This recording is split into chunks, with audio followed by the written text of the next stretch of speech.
Satnam Waheguru JIO.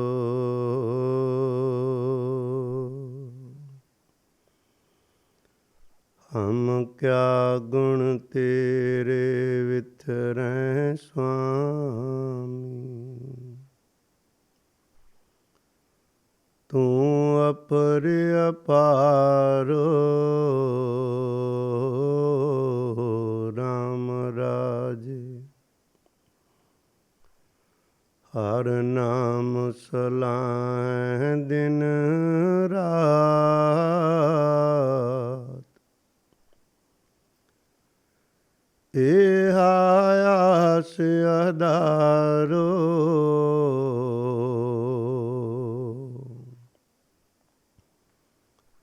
ਏਹ ਆਸ ਆਧਾਰੋ। ਹਮ ਮੂਰਖ ਕਿਛੁ ਨਾ ਜਾਣਹਾ। ਕਿਵ ਭਾਵੈ ਭਾਰੋ ਜਨ ਨਾਨਕ ਹਰਿ ਕਾ ਦਾਸ ਹੈ। ਹਰ ਦਾਸ ਪਨਿਹਾਰੋ।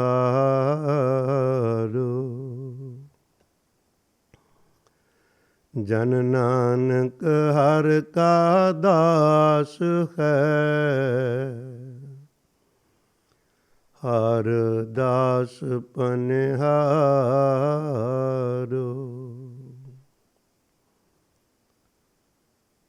ਸਤਿਗੁਰੂ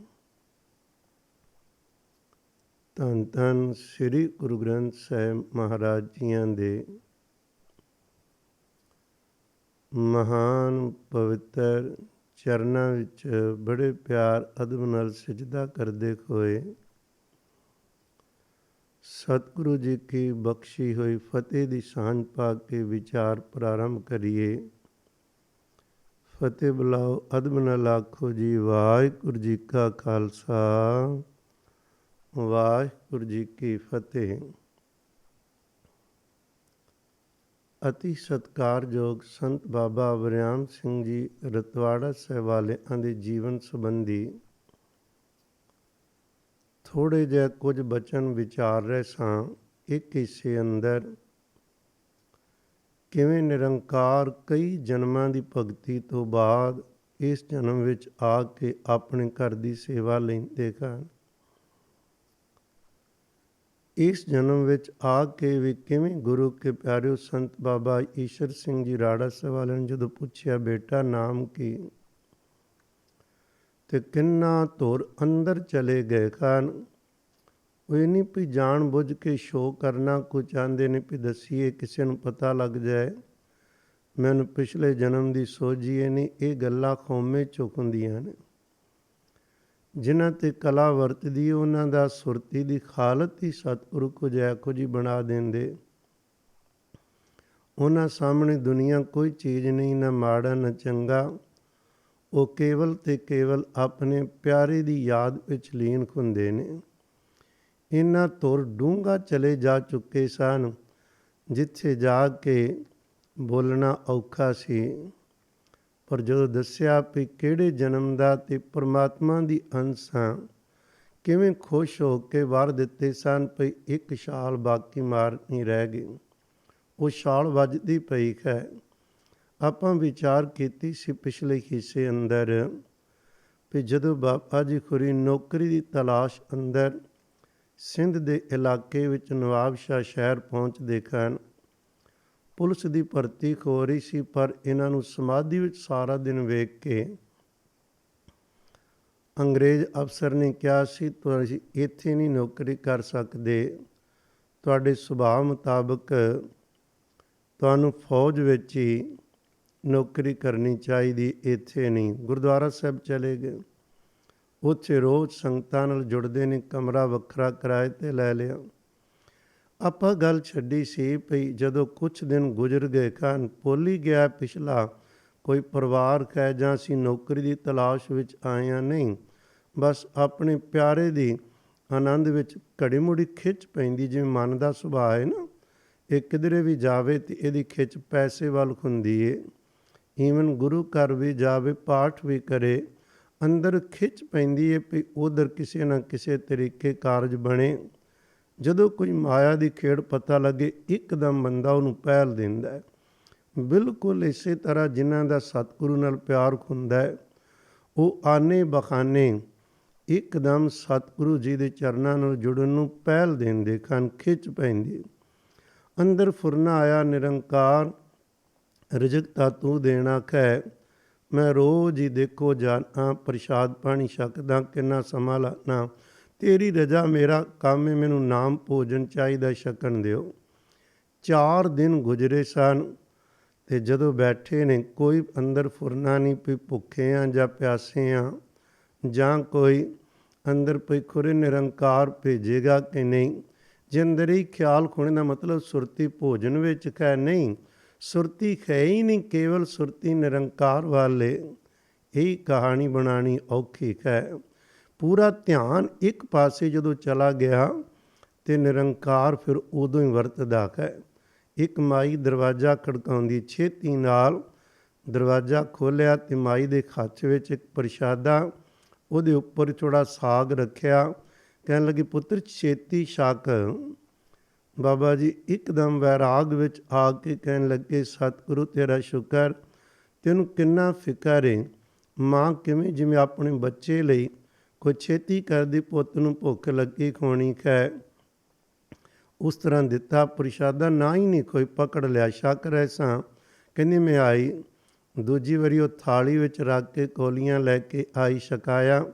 ਛਕਣ ਤੋਂ ਬਾਅਦ ਜਦੋਂ ਇੱਕ ਤੇ ਭਰੋਸਾ ਵੱਧ ਜਾਂਦਾ ਵੀ ਦੇਖੋ ਅਕਾਲ ਪੁਰਖ ਅੰਗ ਸੰਗ ਹੈ। ਦੂਜੀ ਗੱਲ, ਗੁਰੂ ਕੇ ਪਿਆਰਿਓ, ਬਾਬਾ ਜੀ ਕੁਰਾਨ ਇੱਕ ਸਵਾਲ ਪੁੱਛਿਆ, ਮਾਂ ਤੈਨੂੰ ਕਿਵੇਂ ਪਤਾ ਲੱਗਾ ਸੀ ਵੀ ਅਸੀਂ ਕੁਝ ਛਕਿਆ ਨਹੀਂ। ਕਹਿਣ ਲੱਗੇ, ਅੱਜ ਮੈਨੂੰ ਰਾਤ ਤੋਂ ਹੀ ਤੇ ਸਵੇਰ ਤੋਂ ਖਾਸ ਕਰਕੇ ਮੈਨੂੰ ਕੋਈ ਉੱਚੀ ਉੱਚੀ ਕਹਿ ਰਿਹਾ ਸੀ, ਤੂੰ ਆਪਣੇ ਘਰ ਪ੍ਰਸ਼ਾਦ ਪਾਣੀ ਛਕਦੀ ਏ। ਗਵਾਂਢ ਵਿੱਚ ਹੀ ਸਾਨੂੰ ਪਿਆਰ ਕਰਨ ਵਾਲੀ ਇੱਕ ਆਤਮਾ ਜੀ 4 ਦਿਨਾਂ ਤੋਂ ਭੁੱਖੀ ਬੈਠੀ ਏ, ਉਹਨੂੰ ਪ੍ਰਸ਼ਾਦਾ ਛਕਾ ਕੇ ਆ, ਹੁਣੇ ਜਾ, ਛੇਤੀ ਜਾ। ਤੇ ਕਹਿੰਦੇ ਮੈਂ ਤਾਂ ਹੀ ਕਾਹਲੀ ਨਾਲ ਇੱਕ ਪ੍ਰਸ਼ਾਦਾ ਹੱਥ 'ਤੇ ਤੁਹਾਨੂੰ ਦੇ ਕੇ ਗਈ ਤੇ ਦੂਜੀ ਵਾਰ ਥਾਲੀ ਲੈ ਕੇ ਆਈ ਹਾਂ। ਪਿਆਰਿਓ, ਆਪਾਂ ਸੁਣਦੇ ਹਾਂ ਗੁਰਬਾਣੀ ਦੇ ਅੰਦਰ ਵੀ ਆਪਣੇ ਸੇਵਕ ਕੀ ਆਪੇ ਰਾਖੇ, ਆਪੇ ਨਾਮ ਜਪਾਵੈ, ਜਿਹੇ ਜਿਹੇ ਕਾਜ ਕਿਰਤ ਸੇਵਕ ਕੀ ਤਹਾਂ ਤਹਾਂ ਉੱਠ ਧਾਵੈ। ਉਹਦਾ ਕੋਈ ਸੇਵਕ ਬਣੇ ਸਹੀ, ਉਹ ਜਿੱਧਰ ਜਿੱਧਰ ਜਾਏਗਾ ਨਿਰੰਕਾਰ ਉਧਰ ਉਧਰ ਹੀ ਉਹਦੇ ਕਾਜ ਸਵਾਰਨ ਲਈ ਅੱਗੇ ਖਲੋਤਾ ਹੈ। ਸਤਿਗੁਰਾਂ ਦੇ ਬਚਨ ਨੇ ਨਾ, ਸਹਿਬ ਕਹਿੰਦੇ ਸੇਵਕ ਕੋ ਨਿਕਟੇ ਹੋਏ ਦਿਖਾਵੇ, ਜੋ ਜੋ ਕਹਿ ਠਾਕੁਰ ਪੈ ਸੇਵਕ, ਤਤਕਾਲ ਹੋਏ ਜਾਵੇ। ਜੋ ਕੋਈ ਕਹਿੰਦਾ ਅਕਾਲ ਪੁਰਖ ਨੂੰ, ਤਤਕਾਲ ਉਸੇ ਵਕਤ ਹੁੰਦਾ ਹੈ। ਪਰ ਬਾਬਾ ਜੀ ਕੁਰਾਨ ਦੇ ਇਸ ਪ੍ਰਸੰਗ 'ਚੋਂ ਜਰਾ ਹੋਰ 1-2 ਗੱਲਾਂ ਤੁਹਾਡੇ ਨਾਲ ਸਾਂਝੀਆਂ ਕਰਨਾ ਚਾਹੁੰਦਾ ਵਾਂ। ਪਹਿਲੀ ਗੱਲ ਮੈਂ ਬੇਨਤੀ ਕੀਤੀ ਹੈ, ਜਦੋਂ ਜੇ ਧਿਆਨ ਵਿੱਚ ਕੋਈ ਹੱਠ ਕਰਕੇ ਬੈਠੇ ਤੇ ਵੀ ਵੇਖਾਂਗੇ ਕਿ ਰੱਬ ਕਿਵੇਂ ਰੋਜੀ ਦਿੰਦਾ ਹੈ, ਉਹਦੇ ਨਾਲ ਕੋਈ ਬਖਸ਼ਿਸ਼ ਨਹੀਂ ਮਿਲਦੀ। ਰੋਜੀ ਮਿਲ ਜਾਏਗੀ ਪਰ ਅੰਦਰ ਕੋਈ ਕਲਾ ਨਹੀਂ ਵਰਤੇਗੀ, ਰੱਬ ਦੀ ਖੁਸ਼ੀ ਨਹੀਂ ਹੈ। ਇੱਕ ਹੁੰਦਾ ਉਹਦੇ ਪਿਆਰ ਵਿੱਚ ਗਡੂੰਦ ਖੋ ਜਾਣਾ, ਜੇ ਉਹਨੂੰ ਭਾਇਆ ਭੇਜ ਦੇਗਾ, ਨਹੀਂ ਤੇ ਇਸੇ ਤਰ੍ਹਾਂ ਪ੍ਰਾਣ ਤਿਆਗ ਦਿਆਂਗੇ।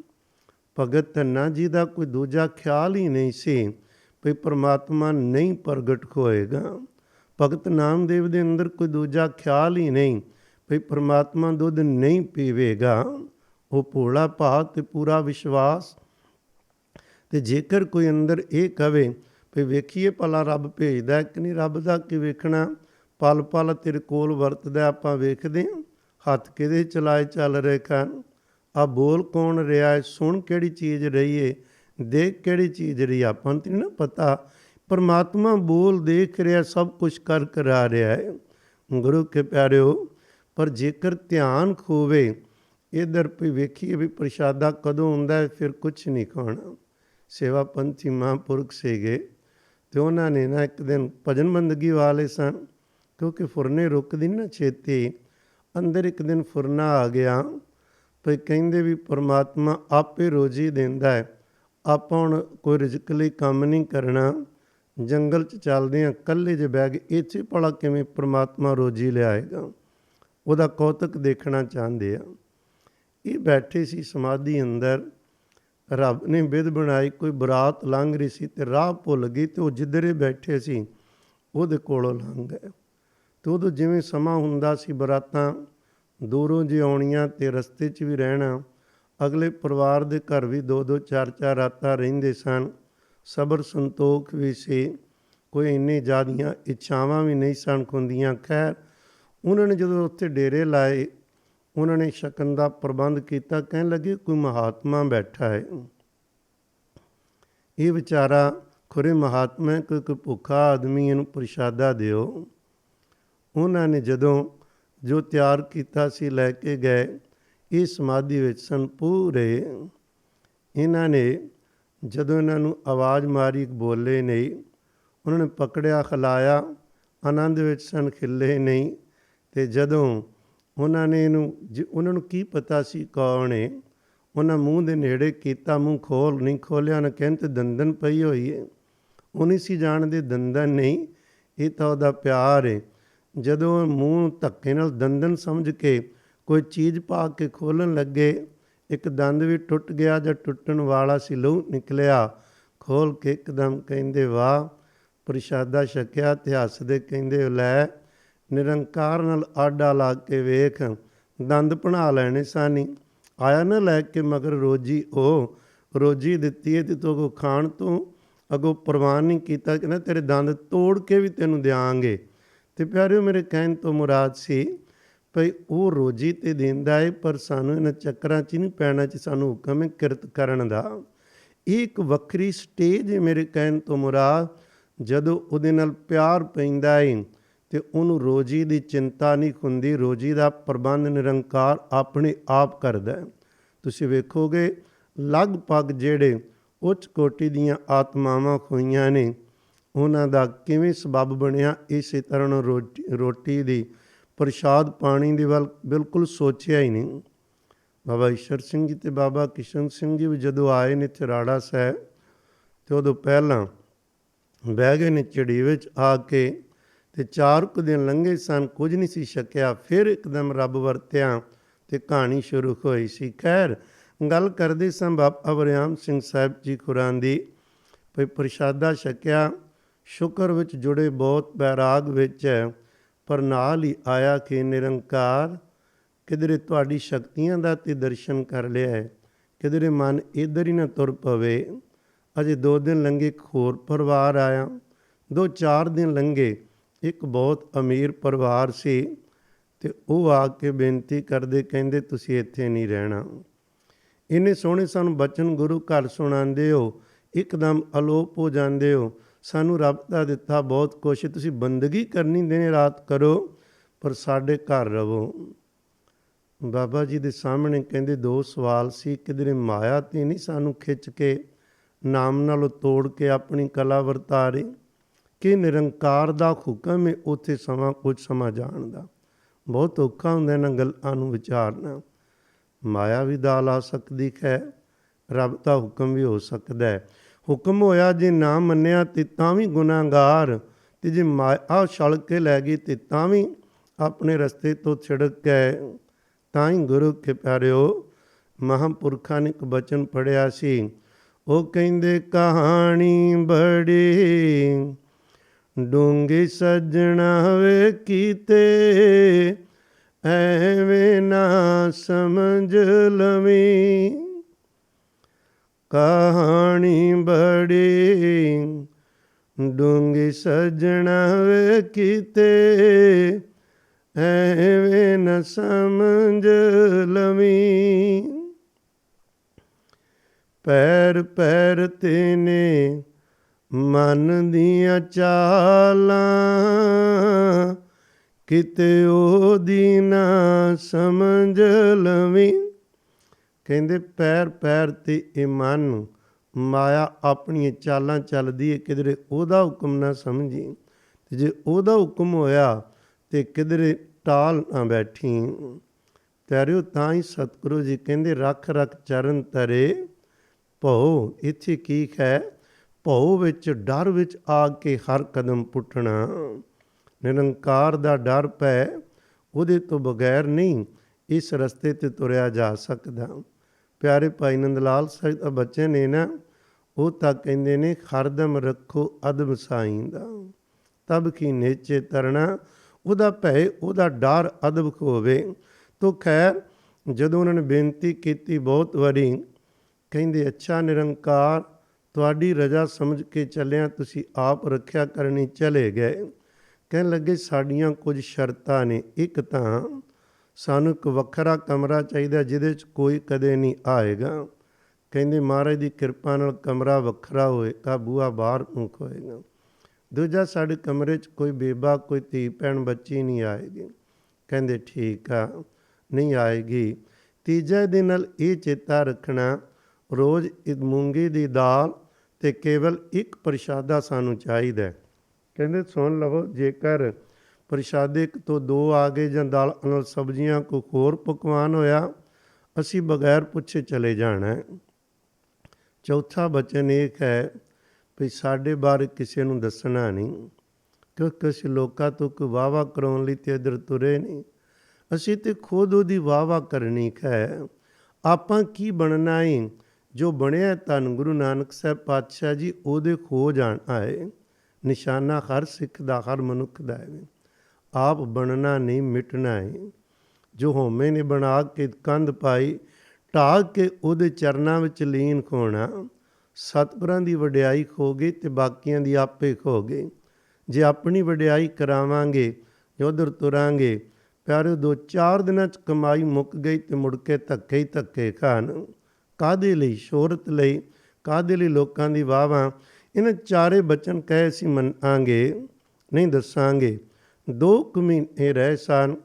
ਜਦੋਂ ਇੱਕ ਦਿਨ ਤੁਰੇ ਜਾਂਦੇ, ਕਮਾਈਆਂ ਰਾਹ 'ਚ ਗੱਲਾਂ ਕਰ ਰਹੀਆਂ ਸਨ। ਉਹਨੂੰ ਨਹੀਂ ਸੀ ਪਤਾ ਕੌਣ। ਕਹਿੰਦੇ ਇੱਧਰ ਪਤਾ ਲੱਗਿਆ ਇਹਨਾਂ ਦੇ ਘਰ ਕੋਈ ਮਹਾਤਮਾ ਜੀ ਆਏ ਨੇ।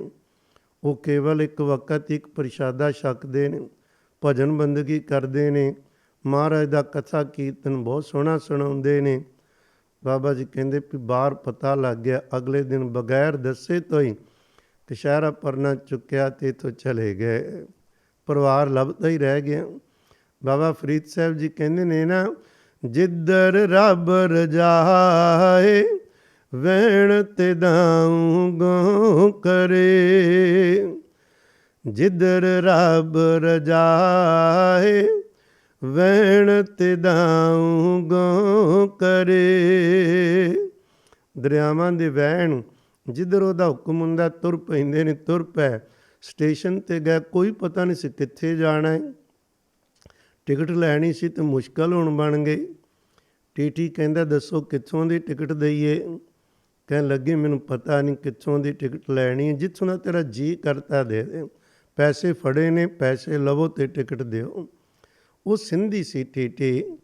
ਉਹਦੇ ਅੰਦਰ ਕਿਉਂਕਿ ਰੱਬ ਆਪ ਵਿਧੀਆਂ ਬਣਾ ਰਹੇ ਸਨ, ਉਹ ਸਮਝ ਗਏ ਕਿ ਕਹਾਣੀ ਕੀ ਹੈ। ਉਹਨਾਂ ਦੁਬਾਰਾ ਨਹੀਂ ਕਿਹਾ, ਬਿਠਾ ਦਿੱਤਾ। ਅੱਗੇ ਕੁਝ ਸਟੇਸ਼ਨ ਆਇਆ, ਉੱਥੋਂ ਦਾ ਵੀ ਜਿਹੜਾ ਟਿਕਟਾਂ ਵਾਲਾ ਸੀ ਉਹ ਚੈੱਕ ਕਰ, ਉਹ ਵੀ ਸਿੰਧੀ ਪਰਿਵਾਰ ਸੀ, ਜਿਹਨੇ ਉਤਰ ਕੇ ਸਵਾਰੀਆਂ ਉਤਰਦੀਆਂ ਅਤੇ ਟਿਕਟਾਂ ਚੈੱਕ ਕਰਨੀਆਂ ਹੁੰਦੀਆਂ ਸਟੇਸ਼ਨ ਤੋਂ ਬਾਹਰ ਜਾਣ ਤੋਂ ਪਹਿਲਾਂ। ਅਤੇ ਜਦੋਂ ਹੋਇਆ ਕਿ ਵੀ ਇਹਨਾਂ ਨੇ ਉਹ ਸਿੰਧੀ ਨੂੰ ਜਾ ਕੇ ਕੰਨ ਵਿੱਚ ਕੁਛ ਕਿਹਾ, ਇਹ ਥੱਲੇ ਉਤਰ ਗਏ। ਉਹ ਕਹਿਣ ਲੱਗੇ ਜੀ ਤੁਸੀਂ 2 ਮਿੰਟ ਇੱਥੇ ਰੁਕੋ, ਅਸੀਂ ਮੈਂ ਕੰਮ ਭੁਗਤਾਲਾਂ ਚੱਲਦੇ ਹਾਂ। ਉਹ ਕਿਵੇਂ ਸਬੱਬ ਬਣਿਆ, ਉੱਧਰੋਂ ਵਿਹਲੇ ਹੋ ਕੇ ਬਾਬਾ ਜੀ ਨੂੰ ਲੈ ਕੇ ਆਪਣੇ ਘਰ ਚਲੇ ਗਏ। ਜਾ ਕੇ ਪ੍ਰਸ਼ਾਦ ਪਾਣੀ ਛਕਾਇਆ। ਕਹਿਣ ਲੱਗੇ ਜੀ ਤੁਸੀਂ ਸਾਨੂੰ ਨਾ ਮਹਾਰਾਜ ਦੀ ਬਾਣੀ ਸਿਖਾ ਦਿਓ, ਸਾਨੂੰ ਬਾਣੀ ਨਹੀਂ ਪੜ੍ਹਨੀ ਆ ਰਹੀ। ਬਾਬਾ ਜੀ ਸਮਝ ਗਏ ਨਿਰੰਕਾਰ ਦਾ ਹੁਕਮ ਹੈ, ਨਾ ਕੋਈ ਜਾਣ ਨਾ ਕੋਈ ਪਛਾਣ। ਸਾਹਿਬ ਕਹਿੰਦੇ ਨਾ ਬਾਣੀ ਅੰਦਰ, ਜੋ ਹਰ ਕਾ ਪਿਆਰਾ ਸੋ ਸਭਨਾ ਕਾ ਪਿਆਰਾ। ਮਹਾਰਾਜ ਦਾ ਬਚਨ ਹੁੰਦਾ ਹੈ, ਇੱਕ ਸੱਜਣ ਸਭ ਸੱਜਣਾ, ਇੱਕ ਵੈਰੀ ਸਭ ਬਾਦ। ਇੱਕ ਨੂੰ ਸੱਜਣ ਬਣਾ ਲਈਏ ਤੇ ਸਾਰਾ ਸੰਸਾਰ ਸੱਜਣਾ ਦਾ ਹੀ ਹੈ। ਜੇ ਇੱਕ ਨੂੰ ਵੈਰੀ ਬਣਾ ਲਿਆ ਤੇ ਸਾਰੇ ਵੈਰ ਹੀ ਨੇ। ਕਹਿੰਦੇ ਉੱਥੇ ਜਾ ਕੇ ਉਹਨਾਂ ਨੂੰ ਗੁਰਬਾਣੀ ਦਾ ਜਾਪ ਸਹਿਜ ਪਾਠ ਰੱਖ ਲਿਆ, ਪੂਰਾ ਪਾਠ ਸੁਣਾਇਆ, ਬਹਿ ਕੇ ਸੁਣਨਾ, ਉਹਨਾਂ ਨੂੰ ਗੁਰਬਾਣੀ ਪੜ੍ਹਨੀ ਸਿਖਾਈ। ਬੜੀ ਸ਼ਰਧਾ ਅਤੇ ਪਿਆਰ ਨਾਲ ਰਹੇ। ਕਹਿਣ ਲੱਗੇ ਜੀ ਹੁਣ ਸਾਨੂੰ ਇਜਾਜ਼ਤ ਦਿਓ। ਉੱਥੋਂ ਇਜਾਜ਼ਤ ਲੈ ਕੇ ਤੁਰ ਪਏ। ਕਹਿਣ ਲੱਗੇ ਅੱਗੇ ਗੱਡੀ ਚੜ੍ਹੇ ਸਨ ਰੇਲ, ਅਤੇ ਇੱਧਰ ਰੱਬ ਲੈ ਹੁਣ ਨਾ ਇੱਧਰ ਨਹੀਂ, ਹੁਣ ਅਸੀਂ ਕਰਨਾ ਵੀ ਚੱਲਣਾ ਕਿਧਰੇ ਜੰਗਲ ਵੱਲ ਤੁਰੀਏ, ਨਾ ਕੋਈ ਟਿਕਟਾਂ ਦਾ ਚੱਕਰ ਪਏਗਾ, ਜਿੱਥੇ ਉਹਦੀ ਰਜਾ ਹੋਏਗੀ ਉੱਥੇ ਬਹਿ ਕੇ ਭਜਨ ਬੰਦਗੀ ਕਰ ਲਾਂਗੇ। ਤੁਰ ਪਏ ਨੇ, ਆਨੰਦ ਵਿੱਚ ਤੁਰੇ ਜਾ ਰਹੇ ਨੇ। ਸਾਈਂ ਦੀ ਰਜਾ ਦੇ ਅੰਦਰ ਤੁਰਦੇ ਤੁਰਦੇ ਤੁਰਦੇ ਇੱਕ ਜਗ੍ਹਾ 'ਤੇ ਮਿਲ ਗਏ। ਹੁਕਮ ਉਹ ਨਿਰੰਕਾਰ ਜਾਣੇ ਨਾ ਅੰਦਰੋਂ ਹੀ ਤਾਰਾਂ ਹੀ ਖੜਕਾਉਂਦਾ ਹੈ। ਉਹ ਖੜਕੀ ਬਹਿ ਗਏ। ਬੈਠੇ ਸਨ, ਜਿੱਥੇ ਬੈਠੇ ਉਹਨਾਂ ਨੂੰ ਪਤਾ ਵੀ ਇਹਦੇ ਅੱਗੇ ਥੋੜ੍ਹਾ ਜਿਹਾ ਕਿਵੇਂ ਕਿਹੜਾ ਇਲਾਕਾ ਹੈ। ਜਦੋਂ ਬੈਠਿਆਂ ਨੂੰ ਇੱਕ ਦਾ ਦਿਨ ਖੋਇਆ ਅਤੇ ਉੱਥੇ ਨੇੜੇ ਇੱਕ ਜ਼ਿਮੀਂਦਾਰ ਸਨ। ਉਹਨਾਂ ਖੇਤਾਂ ਵਿੱਚ ਦੋ ਮੁੰਡੇ ਉਹਦੇ ਨੌਜਵਾਨ ਅਤੇ ਬਜ਼ੁਰਗ ਤਿੰਨੇ ਖਲ ਵਾਹ ਰਹੇ ਸਨ। ਉਹ ਕਿਧਰੇ ਇੱਧਰ ਆਏ, ਉਹਨਾਂ ਦੂਰੋਂ ਵੇਖ ਲਿਆ ਕਿ ਕੋਈ ਮਹਾਤਮਾ ਨੌਜਵਾਨ ਹੈ ਬੈਠਾ ਭਜਨ ਬੰਦਗੀ 'ਚ। ਉਹਦਾ ਦੁਪਹਿਰੇ ਪ੍ਰਸ਼ਾਦਾ ਆਇਆ। ਜਦੋਂ ਆਇਆ ਤਾਂ ਉਹਨਾਂ ਨੇ ਜਾ ਕੇ ਇਹਨਾਂ ਨੂੰ ਬੇਨਤੀ ਕੀਤੀ ਜੀ ਪ੍ਰਸ਼ਾਦਾ ਛਕੋ। ਨਾਲੇ ਸੋਚਿਆ ਵੀ ਕੋਈ ਮਹਾਤਮਾ ਕੋਲੋਂ ਮਹਾਰਾਜ ਦੀਆਂ ਗੱਲਾਂ ਸੁਣਾਂਗੇ। ਸਰਦਾਰ ਪਰਿਵਾਰ ਸੀ। ਜਦੋਂ ਆਏ ਤੇ ਬੇਨਤੀ ਕੀਤੀ ਪ੍ਰਸ਼ਾਦਾ ਛਕੋ। ਬਾਬਾ ਜੀ ਘਰਾਣੇ ਕਿੱਥੋਂ ਆ ਗਏ? ਕਹਿਣ ਲੱਗੇ ਨਾਲ ਸਾਡੇ ਖੇਤ ਨੇ, ਹਲ ਚਲਾ ਰਹੇ ਸਾਂ, ਇੱਥੇ ਸੁਹਾਗਾ ਹੁਣ ਮਾਰਨਾ ਅਤੇ ਰੋਟੀ ਆ ਗਈ ਦੁਪਹਿਰ ਦੀ, ਤੁਹਾਡੇ ਵੱਲ ਨਿਗਾਹ ਗਈ ਸੀ ਕੱਲ੍ਹ ਦੀ, ਅਤੇ ਅਸੀਂ ਕਿਹਾ ਪ੍ਰਸ਼ਾਦਾ ਛਕਾਉਣਾ। ਬਾਬਾ ਜੀ ਕਹਿੰਦੇ ਅਸੀਂ ਪ੍ਰਸ਼ਾਦਾ ਨਹੀਂ ਛਕਦੇ ਜਿਹੜਾ ਕੋਈ ਤਿਆਰ ਪਰ ਤਿਆਰ ਨਾ ਹੋਵੇ, ਅੰਮ੍ਰਿਤਧਾਰੀ ਨਾ ਹੋਵੇ। ਕਹਿਣ ਲੱਗੇ ਸੀ ਅੰਮ੍ਰਿਤਧਾਰੀ ਤੇ ਨਹੀਂ, ਪਰ ਸਾਡੀ ਸ਼ਰਧਾ ਪ੍ਰਸ਼ਾਦਾ ਤੁਹਾਨੂੰ ਜ਼ਰੂਰ ਛਕਾਉਣਾ ਹੈ। ਬਾਬਾ ਜੀ ਕਹਿੰਦੇ ਚਲੋ ਤੇ ਠੀਕ ਹੈ, ਪਰ ਜਿਹੜੇ ਘਰ ਵਿੱਚ ਨਸ਼ੇ ਪੱਤੇ ਹੋਣ ਅਸੀਂ ਉੱਥੋਂ ਪ੍ਰਸ਼ਾਦਾ ਨਹੀਂ ਛਕਦੇ। ਮੁੰਡੇ ਦੋਨੋਂ ਕਹਿਣ ਲੱਗੇ ਵੀ ਅਸੀਂ ਅੱਜ ਤੋਂ ਹੀ ਨਸ਼ਾ ਛੱਡਿਆ, ਤੁਸੀਂ ਪ੍ਰਸ਼ਾਦਾ ਛਕੋ। ਬਾਪੂ ਕਹਿਣ ਲੱਗਾ ਦੇਖ ਨਿੱਕਿਆ, ਮੈਂ ਨਾ ਇਹ ਨਹੀਂ ਵਾਅਦਾ ਕਰ ਸਕਦਾ ਵੀ ਹੁਣੇ ਛੱਡਦਾ ਵਾਂ, ਮੈਨੂੰ ਕਾਫੀ ਚਿਰ ਤੋਂ ਆਦਤ ਹੈ ਪੀਣ ਦੀ, ਅਤੇ ਹੁਣ ਨਹੀਂ ਛੁੱਟਣੀ ਮੇਰੇ ਤੋਂ। ਹਾਂ ਫਿਰ ਸਹੀ ਕਿਧਰੇ। ਕਹਿਣ ਲੱਗੇ ਮੈਂ ਪ੍ਰਸ਼ਾਦਾ ਨਹੀਂ ਛਕਣਾ। ਬਾਬਾ ਜੀ ਨੇ ਕਿਹਾ ਪ੍ਰਸ਼ਾਦਾ ਨਹੀਂ ਛਕਣਾ? ਉਹ ਕਹਿੰਦਾ ਪ੍ਰਸ਼ਾਦਾ ਤਾਂ ਮੈਂ ਜ਼ਰੂਰ ਛਕਾਉਣਾ ਹੈ। ਕਹਿੰਦੇ ਅੱਛਾ ਜੇ ਪ੍ਰਸ਼ਾਦਾ ਛਕਾਉਣਾ, ਫਿਰ ਬਾਬਾ ਜੀ ਨੇ ਕਾਫੀ ਮਹਾਰਾਜ ਦੇ ਘਰ ਦੀਆਂ ਗੱਲਾਂ ਬਚਨ ਸੁਣਾਏ, ਸ਼ਰਾਬ ਦੇ ਔਗਣ ਦੱਸੇ, ਨਸ਼ਿਆਂ ਦੀ, ਮੀਟ ਆਂਡੇ ਦੇ, 10 ਕਰਨ ਨੂੰ ਸਮਝਾਇਆ। ਉਹ ਕਹਿਣ ਲੱਗੇ ਚਲੋ ਹੌਲੀ ਹੌਲੀ ਮੈਂ ਛੱਡਣ ਦਾ ਪ੍ਰਣ ਕਰਨ ਦਾ ਵੀ ਛੱਡਣਾ ਜ਼ਰੂਰ ਹੈ, ਪਰ ਅੱਜ ਨਹੀਂ ਛੁੱਟਣਾ। ਕਹਿੰਦੇ ਠੀਕ ਆ। ਫਿਰ ਅਤੇ ਕਹਿੰਦੇ ਵੀ ਤੁਸੀਂ ਪ੍ਰਸ਼ਾਦਾ ਸ਼ਦ ਛਕ ਲਿਆ, ਅਤੇ ਕਹਿੰਦੇ ਹੁਣ ਜਾਨ ਨਹੀਂ ਅਸੀਂ ਦੇਣਾ। ਬੇਨਤੀ ਕਰਕੇ ਧੱਕੇ ਨਾਲ ਘਰ ਲੈ ਗਏ। ਉੱਥੇ ਜਾ ਕੇ ਬਾਬਾ ਜੀ ਉਹਨਾਂ ਨੂੰ ਬਾਣੀ ਪੜ੍ਹਾਈ, ਨਸ਼ੇ ਛੁੱਟ ਗਏ। ਉਹ ਬਾਪੂ ਜਿਹੜਾ ਆਂਦਾ ਸੀ ਮੈਂ ਛੱਡ ਦਿਆਂਗਾ, ਉਹਨੇ ਕੁਛ ਦਿਨ ਹੀ ਗੁਜ਼ਰੇ ਅਤੇ ਸਾਰਾ ਕੁਝ ਛੱਡ ਛਡਾ ਕੇ ਉਹ ਵੀ ਭਜਨ ਬੰਦਗੀ ਦੇ ਵਿੱਚ ਹੀ ਉਹ ਲੀਨ ਖੋਣੇ ਸ਼ੁਰੂ ਹੋ ਗਏ। ਪਰ ਉਸ ਤੋਂ ਪਹਿਲਾਂ ਬਾਬਾ ਜੀ ਨੇ ਇੱਕ ਗੱਲ ਕਹੀ ਸੀ, ਕਹਿੰਦੇ ਦੇਖੋ ਤੁਸੀਂ ਤਾਂ ਕੰਮ ਕਰਦੇ ਹੋ ਅਤੇ ਰੋਟੀ ਖਾਂਦੇ, ਮੈਂ ਤਾਂ ਕੰਮ ਨਹੀਂ ਕਰਦਾ, ਮੇਰੇ ਤੋਂ ਵੀ ਜੇ ਕੋਈ ਖੇਤਾਂ 'ਚ ਕੰਮ ਕਰਾਓਗੇ ਅਤੇ ਮੈਂ ਤਾਂ ਰੋਟੀ ਖਾਵਾਂਗਾ। ਕਹਿੰਦੇ ਚੰਗਾ ਤੂੰ ਸੁਹਾਗਾ ਫੇਰ ਲਈ, ਫੇਰਨਾ ਆਉਂਦਾ ਹੀ? ਕਹਿੰਦੇ ਆਉਂਦਾ ਹੈ। ਥੋੜ੍ਹਾ ਜਿਹਾ ਸੁਹਾਗਾ ਹੀ ਫੇਰਿਆ ਸੀ। ਇੱਥੇ ਕਈ ਦਿਨ ਰਹਿ, ਕਈ ਮਹੀਨੇ ਰਹਿ ਕੇ ਉਸ ਪਰਿਵਾਰ ਅਤੇ ਆਲੇ ਦੁਆਲੇ ਦੇ ਪਰਿਵਾਰਾਂ ਨੂੰ ਉੱਥੇ ਮਹਾਰਾਜ ਜੀ ਨੇ ਜੋੜਨ ਦੀ ਸੇਵਾ ਲੈ ਲਈ। ਫਿਰ ਇੱਥੋਂ ਹੁਕਮ ਹੋ ਗਿਆ, ਕਹਿੰਦੇ ਹੁਣ ਇੱਥੋਂ ਜਾਣ ਦਾ ਹੁਕਮ ਹੋ ਗਿਆ। ਫਿਰ ਤੁਰ ਪੈਂਦੇ ਕਾਹਨੂੰ, ਕੋਈ ਨਿਸ਼ਾਨਾ ਨਹੀਂ ਕਿੱਥੇ ਜਾਣਾ ਹੈ। ਫਿਰ ਉਹ ਕੈਸੀਆਂ ਕਹਾਣੀਆਂ ਨੇ, ਗ੍ਰਸਤੀ ਖਾਨ, ਮਾਪੇ ਖਾਨ, ਪਰਿਵਾਰ ਸੁੱਖ ਨਾਲ ਜ਼ਮੀਨ ਜਾਇਦਾਦ ਹੈ, ਕੋਈ ਖਿੱਚ ਨਹੀਂ ਹੈ ਉੱਧਰ। ਖਿੱਚ ਜਿਸ ਪਿਆਰੇ ਦੀ ਉਹ ਆਪੇ ਖਿੱਚੀ ਤੁਰੀ ਜਾ ਰਿਹਾ ਹੈ। ਉਹ ਕੋਈ ਸਕੀਮਾਂ ਨਹੀਂ ਲਾਉਂਦੇ ਖੁੰਦੇ ਰੱਬ ਦੇ ਪਿਆਰੇ, ਉਹ ਤੁਰਨਾ ਜਾਣਦੇ ਨੇ। ਆਮ ਦੁਨੀਆ ਦਾ ਅਤੇ ਇਹਨਾਂ ਦਾ ਫਰਕ ਕੀ ਹੁੰਦਾ ਹੈ? ਸਾਨੂੰ ਕੋਈ ਵੀ ਭਾਵੇਂ ਕੋਈ ਦਾਅਵੇ ਨਾਲ ਵੀ ਕਵੇ ਵੀ ਇਹ ਬਚਨ ਗੁਰੂ ਗ੍ਰੰਥ ਸਾਹਿਬ ਜੀ ਦਾ, ਗੁਰੂ ਨਾਨਕ ਸਾਹਿਬ ਜੀ ਦਾ, ਕਲਗੀਆਂ ਵਾਲੇ ਖੁਸ਼ ਹੋਣਗੇ ਤੁਸੀਂ ਗੱਲ ਮੰਨੋ। ਸਾਡਾ ਉੱਤੋਂ ਤੇ ਅਸੀਂ ਕਹਾਂਗੇ ਬਿਲਕੁਲ ਠੀਕ ਹੈ, ਅੰਦਰ ਸ਼ੱਕ ਰਹਿ ਜਾਂਦਾ ਏ ਵੀ ਕੀ ਪਤਾ ਇਹਦੇ ਨਾਲ ਕੀ ਹੋਗਾ, ਸਾਨੂੰ ਸੋਚਣ ਦਾ ਮੌਕਾ ਦਿਓ। ਜਿਹੜੇ ਇਹ ਲੋਕ ਹੁੰਦੇ ਨੇ ਸੋਚਦੇ ਨਹੀਂ, ਇਹ ਕੇਵਲ ਤੁਰਦੇ ਨੇ ਉਸੇ ਵਕਤ। ਤਾਂ ਹੀ ਮੇਰੇ ਸਤਿਗੁਰੂ ਜੀ ਇੱਕ ਜਗ੍ਹਾ ਬਚਨ ਕਰਦੇ ਨੇ ਨਾ, ਕਹਿੰਦੇ ਕਿਆ ਤੂੰ ਸੋਚੈ ਕਿਆ ਤੂੰ ਚਿਤਵੈ, ਕਿਆ ਤੂੰ ਕਰੈ ਉਪਾਏ, ਤਾਂ ਕੋ ਕਾ ਪਰਵਾਹ ਕਹੂੰ ਕੇ, ਜੇ ਗੋਪਾਲ ਸਹਾਏ। ਇਹਨੂੰ ਹੁਕਮ ਹੁੰਦਾ ਤੂੰ ਸੋਚਣਾ ਕੀ ਤੇ ਚਿਤਵਨਾ ਕੀ, ਤੇ ਇਹਨਾਂ ਨੂੰ ਪਰਵਾਹ ਕਾਹਦੀ ਜਿਨ੍ਹਾਂ ਦਾ ਸਹਾਈ ਪਰਮਾਤਮਾ ਹੋਵੇ। ਇਹ ਤਾਂ ਕਹਿੰਦੇ ਨੇ ਫੁਰਮਾਨ ਤੇਰਾ ਸਿਰੈ ਉਪਰ, ਫਿਰ ਨਾ ਕਰਤ ਵਿਚਾਰ। ਵਿਚਾਰ ਨਹੀਂ, ਕੇਵਲ ਹੁਕਮ ਸੁਣਦੇ ਤੇ ਤੁਰ ਪੈਂਦੇ ਨੇ। ਤੁਰ ਪਏ, ਤੁਰੇ ਜਾ ਰਹੇ ਸਨ। ਇੱਕ ਨਗਰ ਦੇ ਕੋਲੋਂ ਲੰਘ, ਇਹਨੇ ਨਗਰ ਦਾ ਨਾਂ ਸੀ ਗੋਠ ਚੰਦਾ ਸਿੰਘ। ਉੱਥੇ ਨਾ ਚੁਰਸਤੇ 'ਚ ਇੱਕ ਮਾਈ ਖੜੀ, ਕਿਵੇਂ ਵਾਹਿਗੁਰੂ ਦੀ ਕਲਾ ਵੇਖਣੀ ਵਰਤਦੀ ਹੈ। ਕਿੱਥੇ ਜਨਮ ਹੋਇਆ, ਕਿੱਧਰ ਤੁਰੇ ਨੌਕਰੀ ਦੀ ਤਲਾਸ਼ ਅੰਦਰ ਬਾਬਾ ਜੀ, ਕਿੱਧਰ ਪਰਮੇਸ਼ਰ ਜੀ ਉਹਨਾਂ ਦੀ ਰਚਨਾ ਰਚ ਕੇ ਸੇਵਾ ਲੈ ਰਹੇ ਸਨ। ਨਾ ਜਾਣ ਨਾ ਪਛਾਣ। ਇੱਕ ਮਾਈ ਨੇ ਵੇਖਿਆ ਬਾਬਾ ਜੀ ਦੇ ਚਿਹਰੇ ਵੱਲ, ਚੰਗੀ ਤਰ੍ਹਾਂ ਨੀਝ ਲਾ ਕੇ ਵੇਖ ਕੇ ਨਾ ਕਹਿਣ ਲੱਗੇ, ਬੱਚਿਆ ਮੈਨੂੰ ਇੰਝ ਲੱਗਦਾ ਜਿਵੇਂ ਤੂੰ ਮੇਰੇ ਪਿਛਲੇ ਜਨਮ ਦਾ ਪੁੱਤਰ ਹੋਵੇਂ ਤੇ ਮੈਂ ਤੇਰੀ ਮਾਂ ਹੋਵਾਂ। ਬਾਬਾ ਜੀ ਮੁਸਕਰਾਏ, ਕਹਿਣ ਲੱਗੇ ਮੈਨੂੰ ਵੀ ਇੰਝ ਲੱਗਦਾ ਏ ਜਿਵੇਂ ਤੁਸੀਂ ਮੇਰੀ ਮਾਂ ਹੋਵੋ। ਚੱਲ ਪੁੱਤ ਮੇਰੇ ਨਾਲ। ਲੈ ਗਈ ਘਰ। ਕਹਿਣ ਲੱਗੀ 6 ਪੁੱਤਰ ਮੇਰੇ ਨੇ, 7ਵਾਂ ਤੂੰ ਹੋਇਆ। ਫਿਰ ਉਹਨੇ ਪਤੀ ਨੂੰ ਵੀ ਦੱਸਿਆ, ਇਹ ਤਾਂ ਮੇਰਾ ਪੁੱਤ ਜਾਪਦਾ ਹੈ। ਤਾਂ ਚਿਹਰੇ ਨੇ ਮੈਨੂੰ ਖਿੱਚ ਪਾਈ, ਕਿਉਂਕਿ ਭਜਨ ਬੰਦਗੀ ਸੀ। ਇਹਨੂੰ 7ਵਾਂ ਪੁੱਤਰ ਬਣਾ ਲਓ। ਕਹਿੰਦੇ ਠੀਕ ਹੈ। ਜ਼ਮੀਨ ਕਹਿੰਦੇ ਬਹੁਤ ਹੈ, 1 ਮੁਰੱਬਾ ਤੁਹਾਨੂੰ ਦਿੱਤਾ। ਪਿਆਰਿਓ, ਕੋਈ ਜ਼ਿਮੀਂਦਾਰ ਤਾਂ ਥੋੜ੍ਹੀ ਜਿਹੀ ਕੋਈ ਵੱਟ ਨੂੰ ਛਿੱਲ ਲਵੇ ਤੇ ਲੜਾਈਆਂ ਝਗੜੇ ਕਤਲ ਹੋ ਜਾਂਦੇ। ਮੁਰੱਬੇ ਕਿਹਨਾਂ ਨੂੰ ਮਿਲਦੇ ਨੇ, ਜਿਹੜੇ ਉਹਦੇ ਹੋ ਜਾਂਦੇ ਨੇ। ਉਹਨਾਂ ਦੇ ਮਗਰ ਸਾਰਾ ਸੰਸਾਰ ਤੁਰਿਆ ਫਿਰਦਾ ਦਾਤਾਂ ਲੈ ਲੈ ਕੇ। ਪੰਚਮ ਪਿਤਾ ਦਾ ਬਚਨ ਹੈ, ਭਾਈ 2 ਤਰ੍ਹਾਂ ਦੇ ਲੋਕ ਰੱਬ ਦੇ ਪਿਆਰਿਆਂ ਕੋਲ ਆਉਂਦੇ, ਇੱਕ ਨਿੰਦਾ ਕਰਨ ਵਾਲੇ, ਇਹਨਾਂ ਨੂੰ ਖਤਮ ਕਰਨ ਵਾਲੇ, ਤੇ ਦੂਜੇ ਭਾਂਤ ਦੀਆਂ ਭੇਟਾਵਾਂ ਭੇਟ ਕਰਨ ਵਾਲੇ, ਸਤਿਕਾਰ ਵਾਲੇ, ਜਿਨ੍ਹਾਂ ਦਾ ਭਲਾ ਕਰਨਾ ਹੁੰਦਾ ਰੱਬ ਨੇ। ਉਹਨਾਂ ਅੰਦਰ ਸ਼ਰਧਾ ਤੇ ਪਿਆਰ ਪਾ ਦਿੰਦਾ, ਤੇ ਜਿਨ੍ਹਾਂ ਦਾ ਨਹੀਂ ਉਹਨਾਂ ਅੰਦਰ ਮਾੜੇ ਖਿਆਲ ਆ ਗਏ। ਇੱਥੇ ਗੋਠ ਚੰਦਾ ਸਿੰਘ ਜਦੋਂ ਮਾਈ ਦੇ ਕਹਿਣ 'ਤੇ ਰਹਿ, ਤੇ ਇੱਥੇ ਬਾਬਾ ਜੀ ਖੁਰਾ ਨੇ ਫਿਰ ਕੋਈ ਥੋੜ੍ਹਾ ਸਮਾਂ ਨਹੀਂ, ਇੱਥੇ 3 ਸਾਲ ਲੰਘ ਗਏ। 3 ਸਾਲ ਉੱਥੇ ਜਾ ਕੇ ਆਨੰਦ ਬਣ ਗਏ। ਸਾਰਿਆਂ ਨੂੰ ਅੰਮ੍ਰਿਤ ਛਕਾ ਦਿੱਤੇ। ਬਾਬਾ ਜੀ ਖੁਰੇ ਕੀਰਤਨ ਵੀ ਕਰ ਲੈਂਦੇ ਸੀ। ਰੱਬ ਮਹਾਰਾਜ ਜੀ ਦੀ ਬਖਸ਼ਿਸ਼ ਸੀ।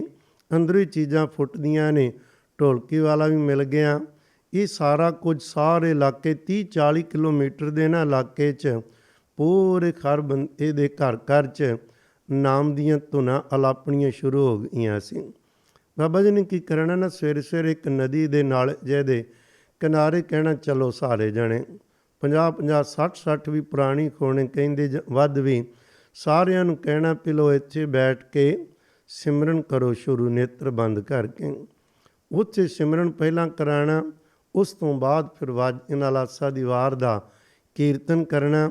ਇਹ ਬਾਬਾ ਜੀ ਖੁਰਾਂ ਦਾ ਸੁਭਾਅ ਸੀ, ਕਿਉਂਕਿ ਜਿਸ ਕਾਜ ਲਈ ਤੁਰੇ ਸਨ ਸੋ ਤੇ ਸਦ ਸਬੱਬ ਬਣਦੇ ਜਾ ਰਹੇ ਸਨ। ਇੱਥੇ ਹੀ ਨਾ ਪਿਆਰਿਓ, ਇੱਕ ਵਾਰੀ ਕੋਈ ਇਹੋ ਜਿਹਾ ਸਬੱਬ ਬਣਿਆ। ਇਹ ਜਦੋਂ ਕਣਕਾਂ ਪੱਕੀਆਂ ਸਨ, ਅਤੇ ਜਦੋਂ ਕਣਕਾਂ ਪੱਕੀਆਂ ਤੇ ਇੱਕ ਬਾਕੀ ਕਣਕਾਂ ਵੱਢੀਆਂ, ਅਤੇ ਇੱਕ ਖੇਤਾਂ ਵਿੱਚ ਥੋੜ੍ਹੇ ਜਿਹੇ ਉੱਥੇ ਕਣਕ ਵੱਢੀ ਨਾ। ਪੁੱਛਿਆ ਵੀ ਖੇਤ ਕਿਹਦੇ ਨੇ, ਕਿਉਂ ਨਹੀਂ ਕਣਕ ਵੱਢਦੇ? ਕਹਿੰਦੇ ਬੱਚਾ ਛੋਟਾ ਹੈ, ਆਪ ਸਰਦਾਰ ਵਡੇਰਾ ਹੈ ਅਤੇ ਬਿਮਾਰ ਹੈ। ਪਿਛਲੀ ਉਮਰੇ ਬੱਚਾ ਮਿਲਿਆ ਅਤੇ ਉਹਦੇ ਕੋਲ ਕਣਕ ਅਤੇ ਬਿਜਲੀ, ਹੁਣ ਬਿਮਾਰ ਹੋ ਗਿਆ। ਉਹਦੇ ਗਰੀਬ ਹੈ ਅਤੇ ਬਿਮਾਰ ਹੈ, ਉਹਦੇ ਕੋਲ ਸਮਰੱਥਾ ਨਹੀਂ, ਇਸ ਕਰਕੇ ਵਿੱਚ ਹੀ ਫਸਲ ਖੜੀ ਹੈ। ਬਾਬਾ ਜੀ ਕਹਿੰਦੇ ਠੀਕ ਹੈ। ਅਗਲੇ ਦਿਨ ਕਹਿਣ ਲੱਗੇ ਸਾਰਿਆਂ ਸਤਸੰਗੀਆਂ ਨੂੰ, ਤੁਸੀਂ ਦਾਤਰੀਆਂ ਲੈ ਕੇ ਆਇਆ ਜੀ। ਆ ਗਏ।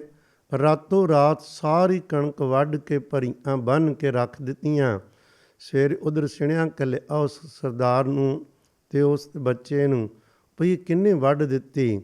ਕਿੰਨੀਆਂ ਕੁ ਸੀਸਾਂ ਨਿਕਲੀਆਂ ਅਤੇ ਪਤਾ ਲੱਗਾ ਇਹ ਉਹ ਸਾਧੂ ਦਾ ਹੀ ਕਰਮ ਹੈ ਜਿਹੜਾ ਨਾਮ ਬਾਣੀ 'ਤੇ ਰੰਗ ਲਾ ਰਿਹਾ।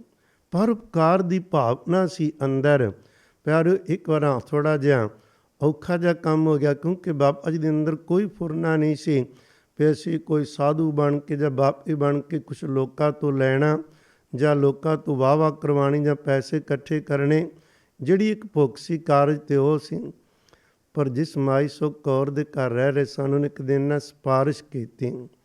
ਪਿੰਡ ਵਿੱਚ ਇੱਕ ਮਾਈ ਸੀ ਤੇ ਉਹਦਾ ਬੱਚਾ ਬਹੁਤ ਬਿਮਾਰ, ਡਾਕਟਰਾਂ ਜਵਾਬ ਦੇ ਦਿੱਤਾ ਤੇ ਬੜੀ ਔਖੀ ਵਿਚਾਰੀ ਇੱਧਰ ਆਈ। ਉਹਨੇ ਤਰਲੇ ਲੈ ਵੀ ਮੇਰੇ ਪੁੱਤਰ ਲਈ ਅਰਦਾਸ ਕਰੋ, ਇਹਨੂੰ ਠੀਕ ਕਰੋ। ਜਿੱਥੇ ਕੋਈ ਡਾਕਟਰ ਵੈਦ ਨਾ ਕੰਮ ਕਰਨ, ਉੱਥੇ ਸਾਈਂ ਦੇ ਬਖਸ਼ਿਆਂ ਦੀਆਂ ਦੁਆਵਾਂ ਚੱਲਦੀਆਂ ਨੇ। ਬਾਬਾ ਜੀ ਨਾ ਚਾਹੁੰਦੇ ਹੋਏ ਵੀ ਹੁਣ ਮਾਤਾ ਨੇ ਇੰਨੀ ਸੇਵਾ ਕੀਤੀ ਏ, ਬਚਨ ਮੰਨਣਾ ਸੀ। ਕਹਿਣ ਲੱਗੇ ਠੀਕ ਇੰਜ ਕਰੋ, ਤੁਸੀਂ ਸਾਨੂੰ ਬੁਲਾਉਣਾ ਨਹੀਂ, ਅਸੀਂ 48 ਘੰਟੇ ਜੋ ਜਾਪ ਕਰਨਾ, ਸਾਡੇ ਕੋਲ ਇੱਕ ਪਾਣੀ ਦੀ ਬਾਲਟੀ ਰੱਖ ਦਿਓ ਬਸ। ਉਹ ਰੱਖ ਦਿੱਤੀ। ਬਾਬਾ ਜੀ ਨਾਮ ਸਿਮਰਨ ਵਿੱਚ ਲੀਨ ਰਹਿ। 48 ਘੰਟਿਆਂ ਬਾਅਦ ਉਹ ਜਿਹੜਾ ਜਲ ਸੀ, ਕਹਿਣ ਲੱਗੇ ਪਈ ਉਸ ਬੱਚੇ ਦਾ ਇਸ਼ਨਾਨ ਕਰਾਓ। ਅਰਦਾਸ ਕੀਤੀ ਸੀ, ਬੱਚਾ ਠੀਕ ਹੋ ਗਿਆ, ਬਿਲਕੁਲ ਨਵਾਂ ਨਰੂਆ। ਪਰ ਉਸ ਤੋਂ ਬਾਅਦ ਬਾਬਾ ਜੀ ਨੇ ਉਚੇਚੀ ਫੇਰ ਅਰਦਾਸ ਕੀਤੀ ਸੀ, ਹੇ ਧੰਨ ਗੁਰੂ ਨਾਨਕ ਸਾਹਿਬ ਨਿਰੰਕਾਰ, ਆ ਜਿਹੜੀ ਸ਼ਕਤੀ ਦਿੱਤੀ ਆ ਨਾ ਕਿਸੇ ਨੂੰ ਇਸ ਤਰ੍ਹਾਂ ਠੀਕ ਕਰਨ ਦੀਆਂ, ਇਹ ਸ਼ਕਤੀਆਂ ਆਪਣੀਆਂ ਵਾਪਸ ਲੈ ਲਓ। ਮੈਨੂੰ ਸ਼ਕਤੀਆਂ ਨਹੀਂ ਚਾਹੀਦੀਆਂ, ਮੈਨੂੰ ਤੁਸੀਂ ਚਾਹੀਦੇ ਹੋ। ਕਿਧਰੇ ਮੈਂ ਇਹ ਨਾ ਆਵੇ ਵੀ ਲੋਕਾਂ ਨੂੰ ਚੇਲੇ ਬਣਾਉਣ ਵੱਲ ਤੁਰ ਪਵਾਂ, ਸ਼ਕਤੀਆਂ ਵਾਪਸ ਲੈ ਲਵੋ। ਪਿਆਰਿਓ, ਸ਼ਕਤੀਆਂ ਵਾਪਸ ਹੋਈਆਂ।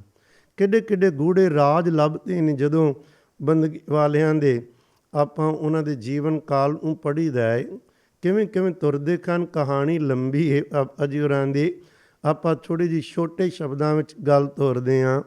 ਇੱਥੇ ਹੀ ਨਾ ਪਰਿਵਾਰ ਨੂੰ ਪਤਾ ਲੱਗਾ, ਬਾਬਾ ਜੀ ਗ੍ਰਸਤੀ ਨੇ ਉਹਨਾਂ ਨੂੰ, ਸਤਿਕਾਰਯੋਗ ਮਾਤਾ ਜੀ ਜਿਨ੍ਹਾਂ ਨੂੰ ਪਿਆਰ ਨਾਲ ਬੀਜੀ ਕਹਿੰਦੇ ਸਾਰੀ ਸੰਗਤ, ਉਹਨਾਂ ਨੂੰ ਵੀ ਬੁਲਾ ਲਿਆ। ਜਦੋਂ ਨਾ ਬਾਬਾ ਜੀ ਦਾ ਵਿਚਾਰ ਸੀ, ਪਰਿਵਾਰ ਨੂੰ ਕਹਿੰਦੇ ਸਾਨੂੰ ਭੋਰਾ ਪੱਟ ਦਿਓ, ਅਸੀਂ ਬੰਦਗੀ ਕਰਨੀ। ਬੀਜੀ ਕਹਿਣ ਲੱਗੀ ਭੋਰਾ ਨਹੀਂ ਪੱਟਣਾ, ਅਸੀਂ ਕੋਈ ਸੰਤ ਨਹੀਂ ਬਣਨ ਵਾਸਤੇ ਆਏ, ਅਸੀਂ ਸੇਵਾ ਲਈ ਇੱਥੇ ਸਰੀਰ ਮਿਲਿਆ ਹੈ। ਸੇਵਾ ਲਈ ਤੇ ਬਾਹਰ ਜਾਈਦਾ, ਭੋਰਿਆਂ 'ਚ ਥੋੜ੍ਹਾ ਵੜੀਦਾ। ਉਹ ਪ੍ਰੋਗਰਾਮ ਟਲ ਗਿਆ। ਕਹਿੰਦੇ ਸੀ ਬਣਨਾ ਨਹੀਂ, ਸੀ ਸੇਵਾਦਾਰ ਬਣਨਾ, ਉਧਰ ਤੁਰੋ। ਫਿਰ ਹੁਕਮ ਹੋ ਗਿਆ। ਕੁਝ ਸਮੇਂ ਬਾਅਦ ਖਿੱਚ ਪਈ। 3 ਸਾਲਾਂ ਬਾਅਦ ਜਿੱਥੇ ਇੰਨੇ ਰੰਗ ਲੱਗੇ ਸਨ, ਛੱਡ ਕੇ ਤੁਰ ਪਏ ਦੋਨੋਂ ਜੀ। ਰਾੜਾ ਸਾਹਿਬ ਸਿੱਧਾ ਜਾਣਾ ਸੀ। ਬਾਬਾ ਜੀ ਹੋਰਾਂ ਦੇ ਸਤਿਕਾਰ ਵਿੱਚ ਕੁਝ ਬਸਤਰ ਖਰੀਦੇ ਬੜੇ ਪਿਆਰਾਂ ਨਾਲ, ਜਾ ਨਮਸਕਾਰ ਕੀਤੀ ਬਾਬਾ ਈਸ਼ਰ ਸਿੰਘ ਜੀ ਹੋਰਾਂ ਨੂੰ। ਜਦੋਂ ਬਹੁਤ ਪਿਆਰ ਮਿਲਿਆ, ਉਹਨਾਂ ਦਿਨਾਂ 'ਚ ਰਾੜਾ ਸਾਹਿਬ ਦਾ ਭੋਰਾ ਸਾਹਿਬ ਤਿਆਰ ਹੋ ਰਹੇ ਸੀ ਅਤੇ ਸਰਦਾਰ ਮੋਹਨ ਸਿੰਘ ਜੀ ਕੋਕਾ ਕੋਲਾ ਵਾਲੇ ਦਿੱਲੀ ਵਾਲੇ, ਉਹ ਸੇਵਾ ਉਹਨਾਂ ਨੂੰ ਮਿਲੀ ਸੋ ਕਰ ਰਹੇ ਸਨ। ਬਾਬਾ ਜੀ ਬਾਬਾ ਰਿਆਮ ਸਿੰਘ ਹੋਰਾਂ ਨੂੰ ਵੀ ਨਾਲ ਲਾ ਦਿੱਤਾ। ਦੋਨਾਂ ਨੇ ਭੋਰਾ ਸਾਹਿਬ ਬਹੁਤ ਸੋਹਣਾ ਤਿਆਰ ਕਰਕੇ ਬਾਬਾ ਜੀ ਹੋਰਾਂ ਨੂੰ ਦਿਖਾਇਆ ਅਤੇ ਬਾਬਾ ਜੀ ਸਰਦਾਰ ਮੋਹਨ ਸਿੰਘ ਨੂੰ ਕਹਿਣ ਲੱਗੇ ਤੁਸੀਂ ਸੇਵਾ ਬਹੁਤ ਕੀਤੀ ਏ, ਮੰਗੋ ਕੀ ਮੰਗਦੇ ਹੋ, ਗੁਰੂ ਨਾਨਕ ਸਾਹਿਬ ਦੇ ਕਰੋ ਜੋ ਮੰਗੋਗੇ, ਸਤਿਗੁਰੂ ਕੁਛ ਦੇਣਗੇ। ਇਹਨਾਂ ਨੀਵੀਂ ਪਾ ਲਈ। ਕਿੰਨੀ ਵਾਰ ਚਿਰ ਬਾਅਦ ਕਹਿਣ ਲੱਗੇ ਜੀ ਮੰਗਣਾ ਨਹੀਂ ਆਉਂਦਾ ਮੈਨੂੰ, ਮੈਂ ਕੀ ਮੰਗਾ। ਬਸ ਇੰਨੀ ਗੱਲ ਕਹਿਣ ਦੀ ਦੇਰ ਸੀ, ਬਾਬਾ ਜੀ ਕਹਿੰਦੇ ਜੇ ਮੰਗਣਾ ਨਹੀਂ ਆਉਂਦਾ ਤਾਂ ਗੁਰੂ ਨਾਨਕ ਸਾਹਿਬ 2 ਜਹਾਨਾਂ ਦੀਆਂ ਖੁਸ਼ੀਆਂ ਤੁਹਾਨੂੰ ਦੇਣਗੇ, ਇੱਧਰ ਵੀ ਅਤੇ ਉੱਧਰ ਵੀ। ਨਾਲ ਹੀ ਕਹਿਣ ਲੱਗੇ ਸਾਡਾ ਸਿੰਘ ਨੌਜਵਾਨ ਰਿਆਮ ਸਿੰਘ ਬਾਬਾ ਜੀ ਹੋਰਾਂ ਦੇ ਨਾਮ ਲੈ ਕੇ ਇਹਨਾਂ ਨੂੰ ਨਾਲ ਲੈ ਜਾਓ ਅਤੇ ਤੁਹਾਡੇ ਕੋਲ ਨੌਕਰੀ ਕਰਨਗੇ। ਮੈਨੇਜਰ ਦੀ ਪੋਸਟ ਦਿੱਤੀ ਜਾ ਕੇ 6 ਮਹੀਨੇ ਦਿੱਲੀ ਬਾਬਾ ਜੀ ਹੋਰੀ ਨੌਕਰੀ ਕਰਦੇ ਸਨ। ਨੌਕਰੀ ਦਾ ਪ੍ਰਬੰਧ ਵੀ ਸਾਰਾ ਕਰਨਾ ਫੈਕਟਰੀ ਦਾ, ਅਤੇ ਨਾਲੇ ਸਾਰਿਆਂ ਨੂੰ ਹੱਕ ਹਲਾਲ ਦੀ ਕਮਾਈ ਖਾਣ ਦੀ ਜਾਂਚ ਦੱਸੀ। ਭਜਨ ਬੰਦਗੀ ਲੱਗਦਾ ਹੀ ਨਹੀਂ ਸੀ ਵੀ ਇਹ ਕਾਰੋਬਾਰ ਚੱਲ ਰਿਹਾ ਕਿ ਭਜਨ ਬੰਦਗੀ ਦੇ ਸਮਾਗਮ ਚੱਲ ਰਿਹਾ। ਉੱਧਰ ਵੀ ਬੜਾ ਵਾਧਾ ਹੋਇਆ ਮਾਇਆ ਵਿੱਚ ਵੀ, ਕਿਉਂਕਿ ਸਰਦਾਰ ਜੀ ਦੀ ਆਪਣੀ ਸ਼ਰਧਾ। ਮੈਨੇਜਰ ਜਿਨ੍ਹਾਂ ਦੇ ਨੇ ਭਜਨ ਬੰਦਗੀ ਵਾਲੇ ਹੋਣ ਅਤੇ ਉੱਥੇ ਤਾਂ ਬਰਕਤਾਂ ਪੈਣੀਆਂ ਹੀ ਪੈਣੀਆਂ ਨੇ ਨਾ। ਬੰਦਾ ਐਵੇਂ ਡਰਦਾ ਏ ਫਿਰ ਰੱਬ ਵਾਲੇ ਪਾਸੇ ਤੁਰਿਆ ਅਤੇ ਸ਼ਾਇਦ ਪੜ੍ਹਾਈਆਂ ਵੱਲੋਂ ਜਾਂ ਦੁਨੀਆਂ ਵੱਲੋਂ ਪਿੱਛੇ ਰਹਿ ਜਾਵਾਂਗਾ। ਕਈਆਂ ਨੇ ਤਾਂ ਸਮਝ ਹੀ ਲਿਆ ਏ ਵੀ ਜਿਹੜੇ ਬੰਦੇ ਪੜ੍ਹ ਲਿਖ ਜਾਂਦੇ ਨੇ ਨਾ, ਉਹਨਾਂ ਨੂੰ ਤਾਂ ਰੱਬ ਦੀ ਕੋਈ ਬਹੁਤੀ ਲੋੜ ਵੀ ਨਹੀਂ ਹੁੰਦੀ, ਕਿਉਂਕਿ ਉਹਨੂੰ ਅਕਲ ਬਹੁਤ ਹੈ, ਉਹ ਪੈਸਾ ਕਮਾ ਸਕਦੇ ਆ। ਇਹ ਤਾਂ ਅਨਪੜ੍ਹਾਂ ਦਾ ਜਾਂ ਜਿਨ੍ਹਾਂ ਹੋਰ ਕੋਈ ਨਹੀਂ ਕੰਮ ਲੱਭਦਾ ਉਹਨਾਂ ਦਾ ਕੰਮ ਹੈ। ਨਹੀਂ, ਐਸਾ ਨਹੀਂ ਹੈ। ਇਹ ਸਭ ਤੋਂ ਉੱਤਮ ਕੰਮ ਹੈ ਜਿਹਦੇ ਮਗਰ 2 ਜਹਾਨਾਂ ਦੀਆਂ ਖੁਸ਼ੀਆਂ ਆਉਂਦੀਆਂ। 6 ਮਹੀਨਿਆਂ ਤੋਂ ਬਾਅਦ ਹੁਕਮ ਹੋਇਆ ਵਾਪਸ ਆ ਜਾਓ। ਉੱਥੋਂ ਵਾਪਸ ਬੁਲਾ ਲਿਆ।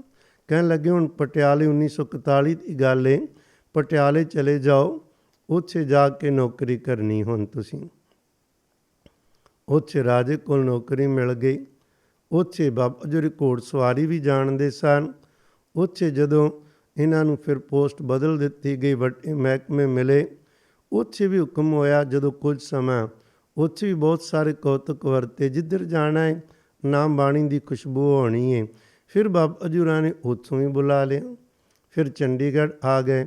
ਇੱਥੇ ਆ ਕੇ ਬਾਬਾ ਜੀ ਹੋਰਾਂ ਨੇ ਫਿਰ ਗੁਰੂ ਕੇ ਪਿਆਰਿਓ ਇੱਥੇ ਨੌਕਰੀ ਪ੍ਰਾਰੰਭ ਕੀਤੀ। ਜਦੋਂ ਇੱਥੇ ਨੌਕਰੀ ਪ੍ਰਾਰੰਭ ਹੋਈ ਹੈ ਅਤੇ ਇੱਥੇ ਵੀ ਨਾ ਬੜੇ ਕਮਾਲ ਦੀ ਗੱਲ ਹੈ, ਸਤਿਗੁਰੂ ਸੱਚੇ ਪਾਤਸ਼ਾਹ ਜੀ ਦੇ ਕੌਤਕ ਹੁੰਦੇ ਹਨ। ਜਦੋਂ ਨੌਕਰੀ ਪ੍ਰਾਰੰਭ ਕੀਤੀ ਇੱਥੇ ਅਤੇ ਉਹਦੇ ਨਾਲ ਨਾਲ ਇਹਨਾਂ ਨੇ ਐਤਵਾਰ ਦਾ ਇੱਕ ਦੀਵਾਨ ਸ਼ੁਰੂ ਕਰ ਲਿਆ। ਸਵੇਰੇ 3 3:30 ਵਜੇ ਸੰਗਤ ਨੇ ਆ ਜਾਣਾ ਅਤੇ ਸਾਰਿਆਂ ਨੂੰ ਕਹਿਣਾ ਵੀ ਕੰਧ ਵੱਲ ਮੂੰਹ ਕਰ ਲਓ, ਸਾਰੇ ਆਪੋ ਆਪਣਾ ਨੇਤਰ ਬੰਦ ਕਰਕੇ ਅਤੇ ਘੰਟਾ ਕੁ ਬੰਦਗੀ ਕਰਨੀ ਸਭਨਾਂ ਨੇ, ਜਿਹਨੇ ਹੋਣਾ ਚੁੱਪ ਕਰਕੇ ਬਹਿ ਜਾਣਾ।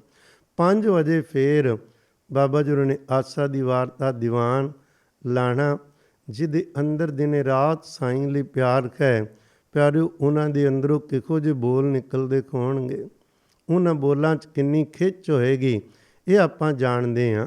ਮਹਾਰਾਜ ਦੀ ਕਿਰਪਾ ਨਾਲ ਆਪਾਂ ਨੂੰ ਬਹੁਤਿਆਂ ਨੂੰ ਉਹਨਾਂ ਦੀ ਸੰਗਤ ਕਰਨ ਦਾ, ਦੀਵਾਨ ਸੁਣਨ ਦਾ ਸੁਭਾਗ ਬਣਿਆ। ਕਿਸੇ ਦੀ ਪਰਵਾਹ ਨਹੀਂ ਸੀ ਕਰਦੇ ਬਿਲਕੁਲ ਹੀ।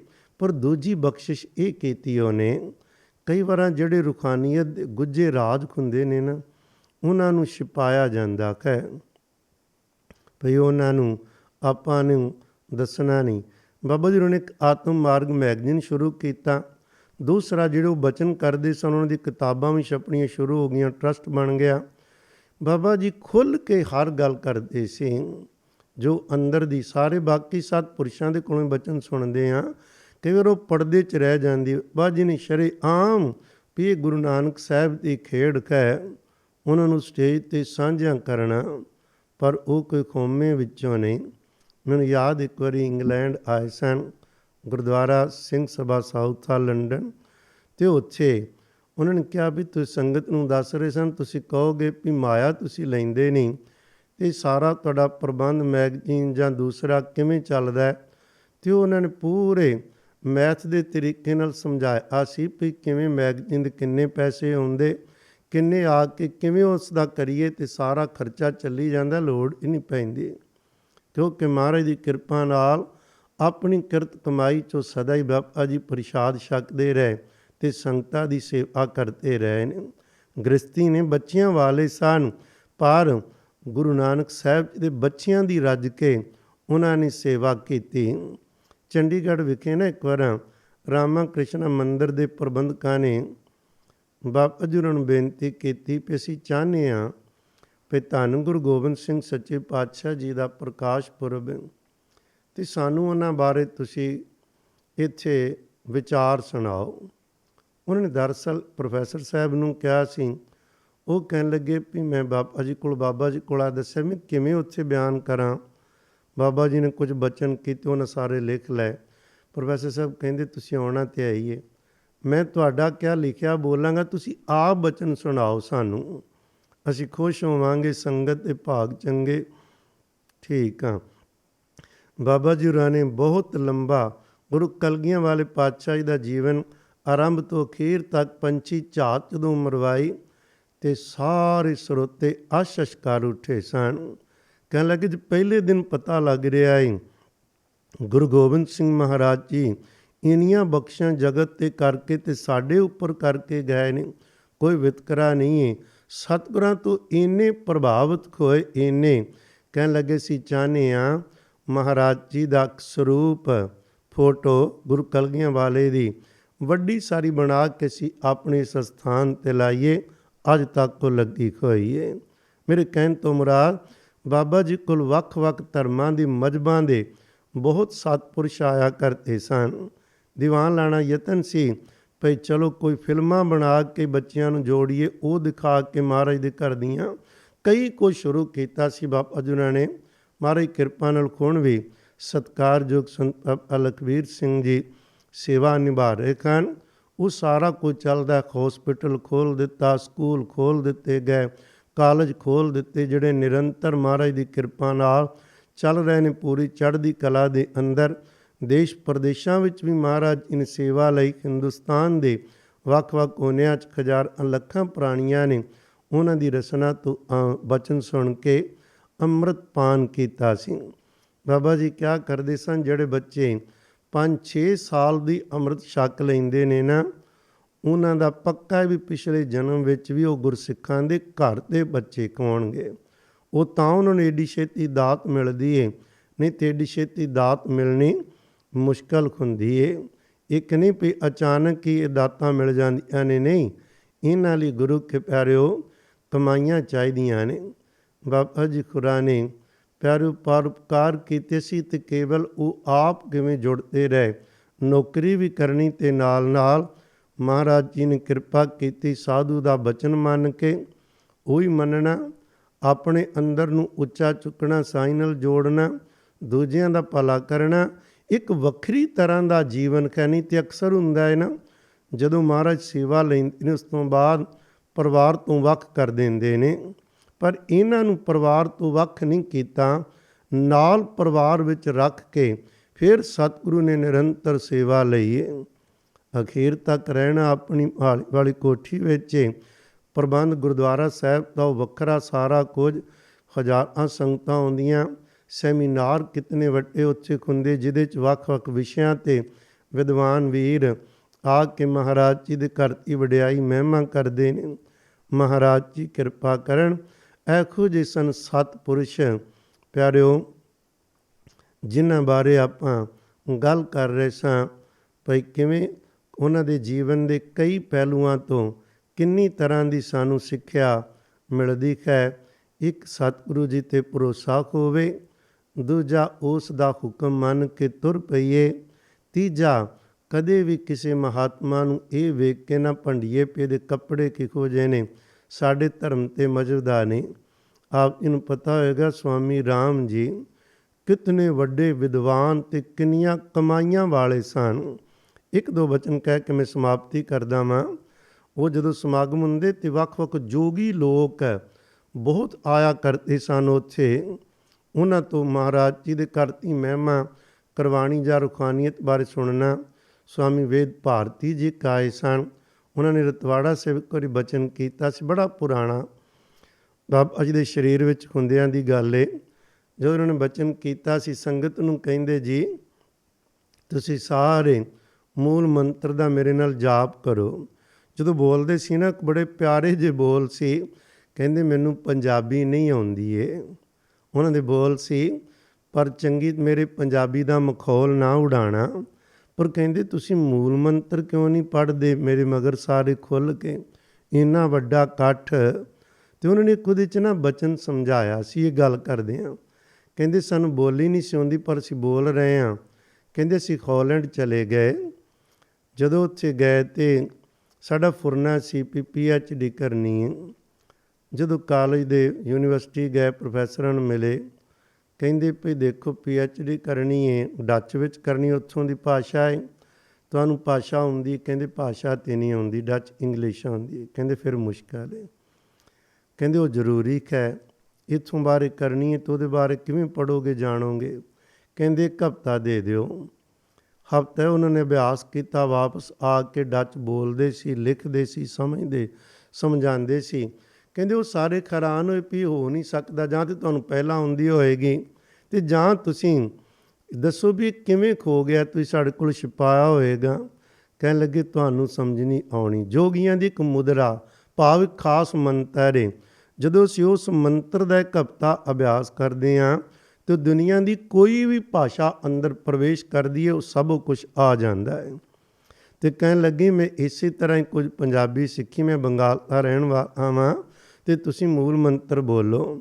ਇੱਕ ਮੈਂ ਗੱਲ ਕਰਨ ਲੱਗਾ ਸਾਂ ਵੀ ਸਵਾਮੀ ਰਾਮ ਜੀ ਜਿਹੜੇ ਦੂਸਰੇ ਸਨ, ਉਹਨਾਂ ਨਾਲ ਬਹੁਤ ਪਿਆਰ ਸੀ। ਉਹਨਾਂ ਦੇ ਹੌਸਪੀਟਲ ਦੇਹਰਾਦੂਨ ਸਾਈਡ, ਅਮਰੀਕਾ 'ਚ ਵੀ ਉਹਨਾਂ ਦੇ ਕਾਫੀ ਅਸਥਾਨ ਸਨ। ਬਹੁਤ ਵੱਡੀ ਸੰਸਥਾ ਦੇ ਮਾਲਕ ਹੈ। ਉਹਨਾਂ ਦੀ ਕਹਾਣੀ ਇੱਕ ਵੱਖਰੀ, ਉਹਨਾਂ ਦੀ ਕਿਤਾਬ ਰਤਵਾੜਾ ਸਾਹਿਬ ਵੱਲੋਂ ਛਪੀ, ਹਿਮਾਲਿਆ ਕੇ ਸੰਤਾਂ ਸੰਗ ਨਿਵਾਸ, ਹਿਮਾਚਲ ਦੇ ਜਿਹੜੇ ਸੰਤ ਨੇ ਹਿਮਾਲਿਆ ਦੇ, ਵੀ ਉਹਨਾਂ ਨਾਲ ਕਿਵੇਂ ਮਹਾਰਾਜ ਦੇ ਘਰ ਨਾਲ ਜੁੜੇ ਬਾਬਾ ਜੀ ਹੋਰੀ, ਸਤਿਕਾਰਯੋਗ ਸੰਤ ਬਾਬਾ ਵਰਿਆਮ ਸਿੰਘ ਜੀ ਅਤੇ ਸਵਾਮੀ ਰਾਮ ਜੀ ਦੀਆਂ ਇਕੱਠੀਆਂ ਤਸਵੀਰਾਂ, ਇਕੱਠੇ ਕੁਝ ਸਾਲ ਫਿਰ ਇਸ ਰੂਹਾਨੀਅਤ ਮੰਡਲ ਵਿੱਚ ਵਿਚਰੇ। ਸਵਾਮੀ ਰਾਮ ਜੀ ਨੇ ਉੱਥੇ ਆ ਕੇ ਦੱਸਿਆ ਸੀ, ਕਈ ਵਾਰ ਬਹੁਤ ਨੁਕਸਾਨ ਕਰ ਬੈਠਦੇ ਸਮਝਦੇ ਹਾਂ ਵੀ ਆਪਾਂ ਹੀ ਸਿੱਖੀ ਬਾਣੇ ਵਾਲੇ ਸਤਿਗੁਰੂ ਸੱਚੇ ਪਾਤਸ਼ਾਹ ਦੀ ਕਦਰ ਕਰਦੇ ਹਾਂ, ਸ਼ਾਇਦ ਦੂਜੇ ਨਾ ਕਰਦੇ ਹੋਣਗੇ। ਪਤਾ ਨਹੀਂ ਜੇ ਖੁੰਦਾ ਕਿੱਥੇ ਕਿੱਥੇ ਰੂਹਾਂ ਬੈਠੀਆਂ ਨੇ, ਕਿਹੜੀ ਚੀਜ਼ ਨੇ ਅਜ ਰੋਕਿਆ ਖੁੰਦਾ। ਕੇਵਲ ਸਰੂਪ ਨਹੀਂ, ਉਹਦੇ ਮਗਰ ਕਮਾਈ ਵੇਖਣੀ ਚਾਹੀਦੀ। ਸਵਾਮੀ ਰਾਮ ਜੀ ਦਾ ਇਹ ਬੋਲ ਸੀ, ਉਹ ਕਹਿੰਦੇ ਉਹਨਾਂ ਦੇ ਜੀਵਨ ਕਿਵੇਂ ਬਦਲਿਆ, ਉਹ ਲੰਬੀ ਚੌੜੀ ਕਹਾਣੀ, ਪਰ ਉਹਦੇ 'ਚੋਂ ਉਹ ਮੂਲ ਮੰਤਰ ਦਾ ਜਾਪ ਜਦੋਂ ਕਰਾਉਂਦੇ ਸਨ ਰਤਵਾੜਾ ਸਾਹਿਬ, ਤੇ ਬੋਲ ਇਹਨਾਂ ਨੇ ਗੱਲ ਕਹੀ ਸੀ, ਕਹਿੰਦੇ ਉਹ ਕਿਹੜਾ ਮੰਤਰ ਜਿਹਦਾ ਮੈਂ ਪਹਾੜਾਂ ਵਿੱਚ ਰਹਿ ਕੇ ਅਭਿਆਸ ਨਹੀਂ ਕੀਤਾ, ਕਿਹੜੀ ਰਿਧੀ ਸਿੱਧੀ ਸ਼ਕਤੀ ਜਿਹੜੀ ਮੇਰੇ ਕੋਲ ਨਹੀਂ ਹੈ। ਪਰ ਕਹਿੰਦੇ ਸਾਰਾ ਕੁਝ ਕਰਨ ਤੋਂ ਬਾਅਦ ਜਦੋਂ ਮੈਂ ਗੁਰੂ ਗ੍ਰੰਥ ਸਾਹਿਬ ਦੀ ਬਾਣੀ ਪੜ੍ਹੀ, ਮੂਲ ਮੰਤਰ ਪੜ੍ਹਿਆ, ਜੋ ਮੈਨੂੰ ਮਿਲਿਆ ਉਹ ਮੈਂ ਤੁਹਾਨੂੰ ਇਹ ਦੱਸਣਾ ਵਾਂ। ਕਹਿੰਦੇ ਮੈਂ ਜ਼ਿੰਦਗੀ ਦੇ 60 ਸਾਲ ਪਹਾੜਾਂ ਵਿੱਚ ਭੁੱਖੇ ਰਹਿ ਕੇ, ਇਕੱਲੇ ਰਹਿ ਕੇ, ਵੱਡੇ ਤੋਂ ਵੱਡੇ ਦੁੱਖ ਚੱਲ ਕੇ ਗਵਾ ਦਿੱਤੇ। ਮੈਂ ਰੋਣਾ ਢਾਈ ਮਾਰਦਾ ਵਾਂ, ਜੋ ਕੁਝ ਉੱਥੇ ਨਹੀਂ ਮਿਲਿਆ, ਗੁਰੂ ਨਾਨਕ ਸਾਹਿਬ ਦੇ ਇੱਕ ਮੂਲ ਮੰਤਰ ਵਿੱਚੋਂ ਉਹ ਦਾਤ ਮੈਨੂੰ ਮਿਲੀ ਹੈ, ਅਤੇ ਤੁਸੀਂ ਉਸ ਮੂਲ ਮੰਤਰ ਦੀ ਕਦਰ ਹੀ ਨਹੀਂ ਪਾ ਰਹੇ। ਉਹਨਾਂ ਦੇ ਕਹਿਣ ਤੋਂ ਮੁਰਾਦ ਸੀ, ਇੱਕ ਪਾਸੇ ਜੋਗੇ ਦਾ ਵੱਡੀ ਤੋਂ ਵੱਡੀ ਕਸ਼ਟ ਚੱਲਣੇ, 60-70 ਸਾਲ ਲੰਘ ਜਾਣੇ, ਅਤੇ ਇੱਕ ਪਾਸੇ ਪਿਆਰਿਓ ਇਸ ਮੂਲ ਮੰਤਰ ਜਾਂ ਗੁਰ ਮੰਤਰ ਨੂੰ ਪਿਆਰ ਨਾਲ ਬਹਿ ਕੇ ਪੜ੍ਹਨਾ, ਇਹਦੇ ਨਾਲ ਸੁਰਤੀ ਦਾ ਪ੍ਰਵਾਸ, ਸੁਰਤੀ ਦਾ ਉੱਚਾ ਪਹੁੰਚਣਾ ਕਈ ਗੁਣਾ ਉੱਚੀ ਜਾਂਦੀ ਹੈ। ਅਤੇ ਉਹ ਰੋ ਕੇ ਕਹਿੰਦੇ ਸੀ ਇਹਦੀ ਕਦਰ ਕਰੋ। ਬਾਬਾ ਜੀ ਹੋਰਾਂ ਨੇ ਕਿਹਾ ਸੀ ਤੁਸੀਂ ਗੁਰੂ ਨੂੰ ਪਛਾਣ ਕੇ ਇੱਧਰ ਆਏ ਹੋ, ਤੁਸੀਂ ਗੁਰਬਾਣੀ ਦੀ ਹੁਣ ਵਿਆਖਿਆ ਤੁਸੀਂ ਲਿਖੋ। ਪ੍ਰਣ ਕਰਵਾਇਆ ਸੀ, ਥੋੜ੍ਹਾ ਬਹੁਤਾ ਉਦਮ ਕੀਤਾ, ਪਰ ਨਿਰੰਕਾਰਤਾ ਉਹਨਾਂ ਨੂੰ ਸੱਦਾ ਆ ਗਿਆ। ਇਹੋ ਜਿਹੇ ਸੰਤ ਸਤਿਕਾਰਯੋਗ ਸੰਤ ਬਾਬਾ ਵਰਿਆਮ ਸਿੰਘ ਸਾਹਿਬ ਜੀ, ਜਿਨ੍ਹਾਂ ਦੇ ਦੀਵਾਨਾਂ ਵਿੱਚੋਂ ਵੱਖ-ਵੱਖ ਮਹਾਤਮਾ ਸਾਧੂਆਂ ਦੇ ਪੜ੍ਹਿਆਂ ਲਿਖਿਆਂ ਦੇ ਦਰਸ਼ਨ ਹੁੰਦੇ। ਹਰ ਕਿਸੇ ਦਾ ਨਿਸ਼ਾਨਾ ਸੀ ਆਪ ਜੁੜਨਾ ਅਤੇ ਨਿਰੰਕਾਰ ਨਾਲ ਜੋੜਨਾ। ਇਹੋ ਜਿਹੀਆਂ ਰਹਿਮਤਾਂ ਬਾਬਾ ਜੀ ਦੇ ਰਾਹੀਂ ਵਰਤੀਆਂ ਸੀ। 31 ਅਕਤੂਬਰ 2001 ਨੂੰ ਉਹ ਫਿਰ ਚੋਲਾ ਬਦਲ ਗਏ। 17 ਜੂਨ 1918 ਨੂੰ ਇਸ ਜਗਤ 'ਤੇ ਆਏ ਸਨ, ਅਤੇ 31 ਅਕਤੂਬਰ 2001 ਨੂੰ ਚੋਲਾ ਬਦਲ ਕੇ ਸਾਨੂੰ ਸਦਾ ਲਈ ਅਨੇਕਾਂ ਰਾਹਾਂ ਦੀ ਮਹਾਰਾਜ ਦੇ ਘਰ ਦੇ ਰਸਤੇ ਦੀਆਂ ਗੁੱਝੀਆਂ ਗੱਲਾਂ ਦੱਸ ਕੇ ਆਪ ਚਲੇ ਗਏ। ਪਰ ਉਹਨਾਂ ਦੇ ਬੋਲ ਕਿਤਾਬਾਂ ਦੇ ਰੂਪ ਅੰਦਰ, ਉਹਨਾਂ ਦੇ ਬੋਲ ਕੈਸਟਾਂ ਦੇ ਰੂਪ ਅੰਦਰ ਅੱਜ ਵੀ ਮਿਲਦੇ ਨੇ। ਕਈ ਚੈਨਲਾਂ 'ਤੇ ਵੀ ਉਹਨਾਂ ਦੇ ਬਚਨ ਲਗਾਤਾਰ ਦੀਵਾਨ ਚੱਲਦੇ ਹਨ। ਸਤਿਗੁਰੂ ਜੀ ਕਿਰਪਾ ਕਰਨ। ਪਿਆਰਿਓ, ਇਹੋ ਜਿਹੇ ਸਤਿਪੁਰਖਾਂ ਦੇ ਚਰਨਾਂ ਵਿੱਚ ਸਦਾ ਲਈ ਸਿਜਦਾ, ਨਮਸਕਾਰ। ਅਤੇ ਮਹਾਰਾਜ ਜੀ ਸਾਡਾ ਵੀ ਵਿਸ਼ਵਾਸ ਬਣਾਉਣ, ਤਾਂ ਕਿ ਅਸੀਂ ਵੀ ਰੱਬ ਦੇ ਰਾਹ 'ਤੇ ਤੁਰਦੇ ਹੋਏ ਉਹਨਾਂ ਮੰਜ਼ਲਾਂ ਨੂੰ ਪਾਈਏ ਜਿੱਥੇ ਨਿਰੰਕਾਰ ਦਾ ਹੁਕਮ ਹੈ। ਕਬੀਰ ਮਨ ਨਿਰਮਲ ਪਿਆ, ਜੈਸਾ ਗੰਗਾ ਨੀਰ ਪਾਛੈ ਲਾਗੋ ਹਰ ਫਿਰੇ, ਕਹਿਤ ਕਬੀਰ ਕਬੀਰ ਇੰਨੀ ਬਚਨ ਪ੍ਰਵਾਨ ਕਰਨੇ। ਭੁੱਲ ਚੁੱਕ ਦੀ ਖਿਮਾ ਕਰਨੀ, ਫਤਿਹ ਬੁਲਾਓ ਜੀ। ਵਾਹਿਗੁਰੂ ਜੀ ਕਾ ਖਾਲਸਾ, ਵਾਹਿਗੁਰੂ ਜੀ ਕੀ ਫਤਿਹ।